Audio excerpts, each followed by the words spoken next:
কাৰ্বি আংলঙৰ বকলীয়া ঘাটত ভয়াবহ ঘটনা। সোমবাৰে বিয়লিৰ পৰা পৰি থকা নেৰানেপেৰা বৰষুণৰ মাজতে বজ্ৰপাত পৰাত 4জনকৈ লোক গুৰুতৰভাৱে আহত হয়। ঘটনাটো সংঘটিত হয় বকলীয়া ঘাট আৰক্ষী থানাৰ অন্তৰ্গত মাহগুৰিত। ততাতৈয়াকৈ স্থানীয় গাঁওবাসীয়ে আহতসকলক বকলীয়া ঘাট 30খন বিচনাযুক্ত গ্ৰাম্য চিকিৎসালয়লৈ প্ৰেৰণ কৰে।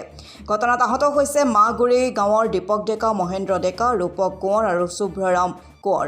ইয়াৰে দুজনৰ অৱস্থা সংকটজনক বুলি জানিব পৰা গৈছে। একে সময়তে বকলীয়া ঘাটৰ ফংলক পেটত বিদ্যুতৰ তাঁৰত বজ্ৰপাত পৰাত তাঁৰ ছিঙি 3টা পশুধনৰো মৃত্যু হয়।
কাৰ্বি আংলঙৰ বকলীয়া ঘাটৰ পৰা ৰাজু কাঠাৰৰ ৰিপৰ্ট, অসম টুডে।